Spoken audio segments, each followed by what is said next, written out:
The first pick of the 2022 NBA Draft is official, and it is not the route that Woj said it was going to go this morning. Vegas was right. Paulo Banchero, the forward out of Duke, is the pick by the Magic at number 1 after it seemed like, if you listen to Woj, that Jabari Smith was going to be the pick. The Magic have not gone that route, instead taking the Duke big man forward hybrid, 6'10", 250 pounds, a 17.2 point per game season for the Duke Blue Devils, who came oh so close to winning the national championship this year. We're going to break down the Banchero pick in depth here. But in light of the sudden change as it comes to who the expected number 1 pick is, who do you think is the better number 1 pick? Who would you have taken if you were the Orlando Magic? Type in JS for Jabari Smith, CH for Chet Holmgren, or PB if you agree with what the Mavs have done, taking Banchero instead. I think I actually would have gone Jabari Smith. I am glad, however, that it's not Chet Holmgren. I do not care for that idea.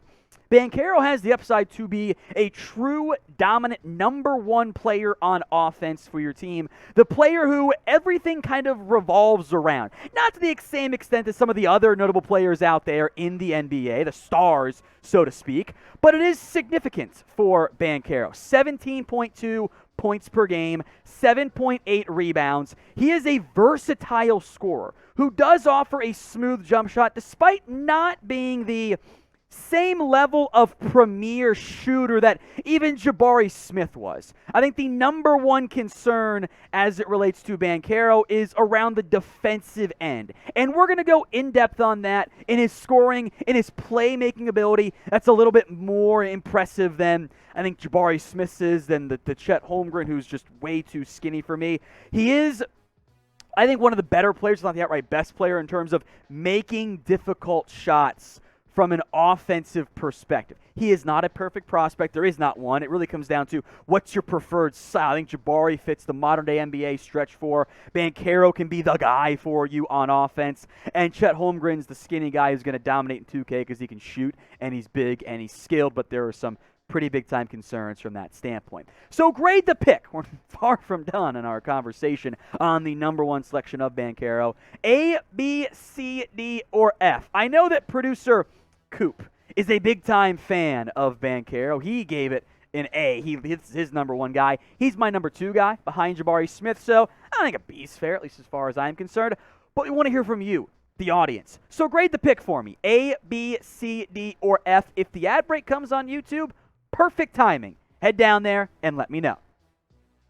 I think the number 1 plus for Banchero is the scoring and the ability, right? This is a player who 7th grade-ish, I think it was 7th grade, was like 6'1". And he's 6'5" as he grows up. By the time he's in high school and now, the dude's 6'10". And a very chiseled 250, by the way. He doesn't look like he's quite 250 pounds, but he carries his mass very well. He's in fantastic shape. He is a good shooter as well. I think the ball handling, the passing, the playmaking is a lot better than what Jabari Smith offers from that perspective. There are the defensive negatives here, but the upside here is if you want someone to be that guy, be the dude for you on offense, Banchero can be that piece for the Orlando Magic. More on how he fits in specifically with the Magic, plus player comp I've got in mind for you guys in a little bit. But first, make sure you are subscribed to us here at Chat Sports. We are live right now with the 2022 NBA Draft. My boys Chase, Harrison. You'll see some Marshall Green, Will later on as well, breaking down all the picks as that. In fact, you might see a little. Chat Sports is live right now up there at the top of your screen. Click it once we're done with today's video. And make sure you subscribe. We'll have a round 1 draft tracker, the trades that went down, breaking down every single pick, grades, undrafted free agency. This is your one-stop shop for everything on the NBA, including free agency. So if you haven't already, hit that big red button and subscribe. As for how Paulo Banchero fits in with the Orlando Magic, I almost said the wrong name. It's okay, though. The Magic were in an unusual situation where some of their recent investments, both Franz and Mo Wagner, they're big men. Wendell Carter is a big man, although Mo's not quite the same as Franz, but you know what I mean. Chuma Okeke was a relatively high draft pick as kind of a forward, big man, wing hybrid. Jonathan Isaac is a total unknown because he's been hurt for so long. Mo Bamba is a restricted free agent. And NBA legend Bol Bol also is a restricted free agent. That's just more of an inside joke than anything.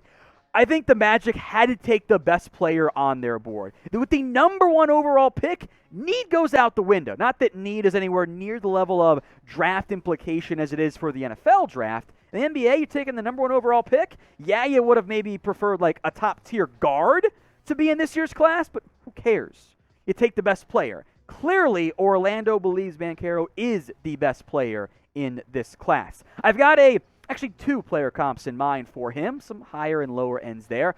But first, the NBA draft hats are available. Chatsports.com/NBA draft hats. They've got them for all the NBA teams, including the Orlando Magic. And I'll give Fanatics and the NBA credit. These look a little bit better than the god-awful NFL ones this year. I thought those were trash. I had no desire to buy those. These, though, it works. I like the white cap. I like mixing in the colors. It's not as boring as an all-black hat was for the NFL. So get yours today for your favorite team. You'll see Banchero rocking it. And you'll see players drafted by the team but who have already been traded rocking those hats as well because the NBA is stuck in the 1980s. Chatsports.com/NBA draft hats. Links in the comments section and in the description. Here's what The Athletic wrote on Paulo Banchero. If you want someone who has a chance to carry an offense, Banchero should probably be the number 1 guy on your board. If the shooting comes around, and I think it will, his game translates toward being both a primary offensive creator and a number 2 option. I do think the shooting will come around for Banchero. I know he only shot, let me double check my notes here, 33.8% from 3, but he was still a 47.8% shooter and 73% from the free throw line. So that's not indicative of a garbage shooter, right? It's actually not that far behind and a higher field goal percentage, actually, than what Jabari Smith offers. So I do think the shooting will come around. Is he going to suddenly become Ray Allen? No, of course not. But I do think he will be a good enough shooter to lead your offense. I've got some concerns that we'll get to here in a little bit, but I want you to grade the prospect for me. Scale it kind of 2K style. What do you think his rating should be right now? 1 to 100. If you type in 69, I'll know you're memeing, but I appreciate it nonetheless. Get those votes in for me. Grade Banchero 1 to 100. The size is impressive for Banchero. I'll start with the player comps I've got in mind. I know that Julius Randle has been a popular one. I've seen Chris Webber. I think that's all fair, especially from Webber from like a high upside perspective. I've got 2 other ones that I want to mention. And in part because I am concerned about his defensive effort and his defensive liabilities. I see some Christian Wood in his game. A 20-plus or almost 20-plus point per game score. He had 18 points per game this year.